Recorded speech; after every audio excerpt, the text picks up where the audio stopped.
अस्सलाम वालेकुम फ्रेंड्स, कैसे हैं आप सब लोग? होपफुली ठीक ठाक होंगे। मैं भी अल्हम्दुलिल्लाह ठीक ठाक और ग्रीत से आप सबको बहुत ज़्यादा सलाम मेरी तरफ से। और आज मैं आपके साथ कपकेक्स की रेसिपी शेयर करूंगी। बिल्कुल होममेड चीज़ों से बनेंगे, कुछ भी आपको बाहर से लेके आना नहीं पड़ेगा। और जो है मैं बहुत कोशिश करती हूँ कि ऐसी चीज़ बनाऊँ जो कि आपके घर में हर चीज़ मौजूद हो। तो बेसिक चीज़ों को यूज़ करते हुए किस तरह से हम जो है इतने सॉफ्ट और इतने मॉइस्ट जो है कपकेक्स बना सकते हैं। और ये नो फेल मेथड है। इसके लिए मैंने जो चीज़ें यूज़ की थी, सबसे पहले मैंने इसमें बेकिंग पाउडर लिया था 15 ग्राम, 250 ग्राम मैंने दूध लिया है, 300 ग्राम मैंने मैदा लिया है, शक्कर ली है मैंने 160 ग्राम जो नॉर्मल चीनी आती है वो वाली, और ऑयल मैंने ली है 160 ग्राम, और 1 अंडा इस्तेमाल किया है। और इसमें बिल्कुल 1 अंडा जाएगा और उतने ज़्यादा आपके लास्ट में कपकेक्स रेडी हो जाएँगे। और मैंने सबसे पहले जो है अंडे में जो है चीनी ऐड करके इसको अच्छे से बीट करना शुरू कर लिया था। और स्टेज पे अंडे को आपने इतना ज़्यादा बीट करना है कि अंडे का कलर येलो से व्हाइटिश हो जाए। और अच्छे से जब व्हाइटिश शेड में एग हो जाएगा तो तब आपने इसमें जो है ऑयल ऐड करना है। 160 ग्राम मैंने ऑयल ऐड किया है।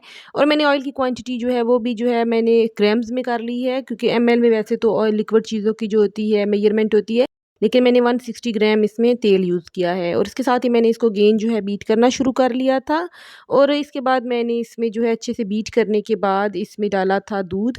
250 ग्राम मैंने दूध ऐड किया है। इसमें भी डालने के बाद अगेन मैंने इसको जो है बीट करना शुरू कर लिया था। 2-3 मिनट तक आपने इसको अच्छे से इसमें बीट करना है सब चीज़ों को। और उसके बाद मैंने जो है ड्राई इंग्रेडिएंट लिए थे। सबसे पहले इसमें था मैदा जो मैंने लिया था, और उसके साथ ही मैंने इसमें बेकिंग पाउडर ऐड कर लिया था 15 ग्राम। और इसको ऐड करने के बाद मैंने इसके बाद जो है वनीला जो पाउडर है वो ऐड किया था। आप जो है वनीला एसेंस ऐड करते हैं अगर लिक्विड फॉर्म में, तो आपने जो है एग्स के साथ ही उसको जो है बीट कर लेना है। मेरे पास जो है पाउडर फॉर्म में आता है, तो मैंने इसको ड्राई इंग्रेडिएंट के साथ ही जो है मिक्स अप कर लिया था। और सब कुछ मिक्स करने के बाद मैंने इन सबको छान लिया था। छानना बहुत ही ज़्यादा ज़रूरी है, कि हो सकता है कि मैदा जब बड़ा-बड़ा जो है गुठलियाँ हो जाती हैं मैदे के अंदर भी, और सब चीज़ें जो हैं एक दफ़ा छान लें तो बहुत अच्छा हो जाता है बेकिंग में। और इसके साथ ही मैंने इसको जो है इसमें ऐड कर दिया था। और इस स्टेज पे आप देख सकते हो कि जो है लिक्विडी फॉर्म में है, बहुत ज़्यादा एग वाला मिक्सचर है, क्योंकि सब कुछ इसमें जो है लिक्विड है ज़्यादा, इसमें दूध है, ऑयल है। तो ये इस तरह से ही होना चाहिए है। मैंने इसमें पहले जो है हैंड बीटर से इसको अच्छे से मिक्स अप किया था, और इसके बाद मैंने जो है नॉर्मल बीटर से थोड़ा-सा लाइट हाथ रख के तो इसको मैंने जो है बीट कर लिया था। बहुत ज़्यादा बीट नहीं करना है। और अगर आपका बेकिंग में जो है एक्सपीरियंस इतना ज़्यादा नहीं है, तो बेहतर है कि आप विस्क से ही मिक्स करें, क्योंकि जो आप जो पुराने होते जाते हैं तो आपको पता चलता जाता है कि हल्के हाथ से बीट कैसे करते हैं। तो बिल्कुल लाइट सा बीट किया है मैंने, इसको बहुत ज़्यादा नहीं बीट किया है। और मैंने लाइनर्स को जो है ट्रे में सेट कर लिया था, और उसमें जो है 2 हिस्से मैंने फिल किया है और 1 हिस्सा आपके सामने खाली छोड़ रही हूँ। इसी तरह से भरना है आपने इसको, जब ये राइज़ होंगे तो बहुत अच्छे से फिल हो जाएगा सारे का सारा। और आपने स्टेज पे इस बात का भी ख़्याल रखना है कि बहुत ज़्यादा आपने इसको फ़िल नहीं करना है, क्योंकि ये सारे का सारा बाहर बह जाएगा अगर बहुत ज़्यादा आपने इनको फ़िल कर दिया तो। और आपने ओवन को पहले से प्री हीट कर देना है, 15 मिनट पहले प्री हीटेड करना है ओवन को, और फिर आपने बेक करना है। और 170 सेंटीग्रेड पे आपने 25 से 30 मिनट के लिए, या जहाँ तक आपका ओवन किस हद तक काम करता है ये आप खुद से चेक करेंगे। नॉर्मली ये जो है 25 से 30 मिनट लेते हैं बेक होने में। और बेक होने के बाद देखिएगा इनका कितना खूबसूरत टेक्सचर आ गया है, कितने खूबसूरत बेक होके बाहर आई हैं। और ये बिल्कुल लो कॉस्ट है, कोई किसी किस्म की आपको बहुत ज़्यादा एग्स की ज़रूरत नहीं है, बहुत ज़्यादा आपको इसमें जो है चीज़ों की ज़रूरत नहीं है। बेसिक चीज़ें हैं जो आपके किचन में हर वक्त मौजूद रहती हैं। और इसके तोड़ने के बाद देखिए कितना खूबसूरत अंदर से सॉफ्ट था ये। और मैंने क्रीम को जो है विप्ड कर लिया था। कोई भी विपिंग क्रीम आप ले लें और उसको अच्छे से विप कर लें। और इसको जो है मैंने डिफरेंट डिफरेंट कलर की बनानी थी, तो मैंने इनको जो है क्रीम को सेपरेट करती गई थी बॉल्स में।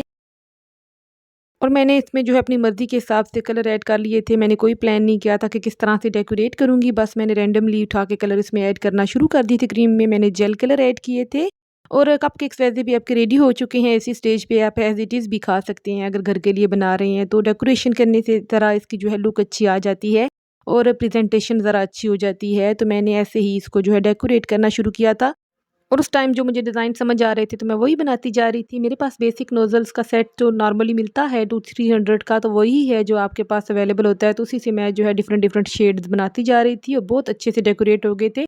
और बिल्कुल नहीं पता चल रहा था कि ये बिल्कुल जो एक्सपीरियंस जिस बंदे का बिल्कुल भी नहीं है तो उसने बनाए हैं, और बहुत ही अच्छे से डेकोरेट हो गए थे। अगर आप इस रेशियो से बनाएंगे तो आपके 24 से 26 तक कपकेक ईज़िली आपके बेक हो सकते हैं स्टैंडर्ड साइज़ के। और अगर छोटे साइज़ के बना रहे हैं तो ज़्यादा बेक हो जाएंगे। और आप देखिएगा कितने कम कीमत में, कितने कम पैसों में आपके कितने ज़्यादा कपकेक्स घर में ही रेडी हो जाएंगे। और बिल्कुल इजी मेथड से। और 1 कप मैंने व्हिप्ड क्रीम ली थी और उसको अच्छे से व्हिप करने के बाद मैंने इनको शेड ऐड करके उनके ऊपर डेकोरेट कर दिया था। और बहुत ज़्यादा बहुत पैसे नहीं खर्च हुए हैं। और इसके देखें, ये स्प्रिंकलर्स ऐड कर रही थी इसके ऊपर, ये सब के सब होममेड चीज़ें हैं जो मैं इनके ऊपर ऐड करती जा रही हूँ।